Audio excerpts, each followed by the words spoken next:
చాలా ఎక్కువ బీజేపీ అభ్యర్థులు చేంజ్, హైదరాబాద్ నల్గొండ స్థానాల్లో మార్పు, జోరుగా ప్రచారం, కేడర్ సహకారం లేకపోవడంతోనే అనే చర్చ. అలాంటిది ఏమీ లేదంటున్న పార్టీ వర్గాలు.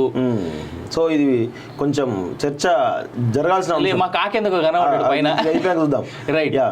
పార్లమెంట్ ఎన్నికల షెడ్యూల్కు ముందే బీజేపీ 15 లోక్సభ స్థానాలకు అభ్యర్థులు ప్రకటించిన విషయం తెలిసిందే. ఇటీవల మిగిలిన 2 స్థానాలకు అభ్యర్థులను ఖరారు చేసింది. అయితే ఇందులో పలువురిని బయట పార్టీల నుంచి చేర్చుకొని మరీ హైకమాండ్ టికెట్ ఇచ్చింది. వారి చేరికను స్థానికంగా పలువురు బహిరంగంగా వ్యతిరేకించినా చేర్చుకున్నారు. అది కాక వారికి టికెట్ కేటాయించడంపై క్యాడర్ గుర్రుగా ఉంది. ఈ అంశంపై పలువురు కేంద్ర మంత్రి, రాష్ట్ర పార్టీ అధ్యక్షుడు కిషన్ రెడ్డికి ఫిర్యాదు చేసినట్టుగా తెలుస్తోంది. దాని ఆధారంగా చర్యలు తీసుకుంటే పలువురు అభ్యర్థులు మార్చే అవకాశం ఉన్నట్టు ప్రచారం జరుగుతుంది. మరి ముఖ్యంగా హైదరాబాద్, నల్గొండ స్థానాల అభ్యర్థులు మారుస్తారనే టాక్ వినబడుతోంది.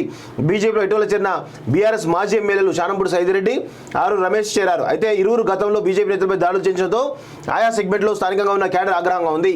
అయితే ముఖ్యంగా ఇక్కడ విషయం ఏంటంటే హైదరాబాద్ సంబంధించినటువంటి మాధవీలత కానీ లేదంటే శైనంపూడి సైదిరెడ్డి కానీ ఇద్దరి పైన కూడా కొంత విత్ ఇన్ ద పార్టీలోనే కొంత వ్యతిరేకత కనబడతా ఉంది. వాళ్ళ అభ్యర్థిత్వాన్ని ఎవరు కూడా నిజంగా ఆహ్వానించట్లేదు. వాస్తవం వాళ్ళకి ఎవరు కూడా సహకారం లేదు. సో అందుకే సైదిరెడ్డిని మార్చి అక్కడ ఉన్నటువంటి ఒక బీసీ నేతకు టికెట్ ఇచ్చే విధంగా ఒక ప్రయత్నాలు జరుగుతున్నట్టు తెలుస్తుంది. అక్కడ యాదవ్ బిడ్డ ఉన్నాడు, ఆయన కూడా బిల్లి రామరాజు యాదవ్కి ఇచ్చే అవకాశం కూడా ఉన్నట్టు మనకైతే తెలుస్తూ ఉంది.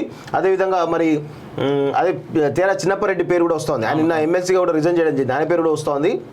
అదేవిధంగా మాధవీలత ఆ ప్లేస్ లో ఆల్రెడీ పాత క్యాడర్ ఎవరు ఉంటారు వాళ్ళకి ఇచ్చే అవకాశం అయితే. కానీ ఒకటి బీజేపీలో మొదటి నుంచి కూడా ఉన్నది, ఎప్పుడైతే కొంత అతి ఎక్కడైతే కనబడుతుందో ఆ అతిని ఇమీడియట్ గా కట్ చేసేస్తారు.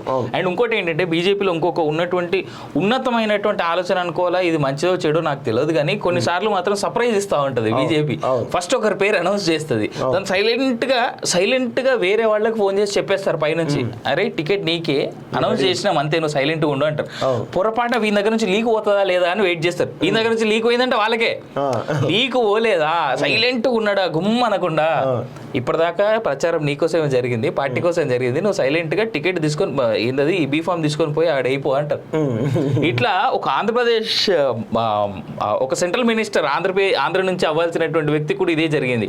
ఆయన సెంట్రల్ మినిస్టర్ అని చెప్పేసి ఆయనకు ఫోన్ చేసి ఫ్యామిలీకి ఫోన్ చేసి కంగ్రాచులేషన్స్ అన్నీ అయినాయి. ఆగాలే కదా, సేమ్ డే ఢిల్లీకి పోతున్నాడు. ఏ రోజు అయితే ప్రమాణ స్వీకారం చేయాలో ఢిల్లీకి పోతున్నాడు. సార్ ఎయిర్పోర్ట్కి రాగానే ఎయిర్పోర్ట్ లోనే ఫోన్ ఆయనకి, ఎందుకురా లీక్ ఇచ్చినావు ఇంటికి పో అన్నారు. ఇట్లాంటి సందర్భాలు కోకోలో బీజేపీలో అయితే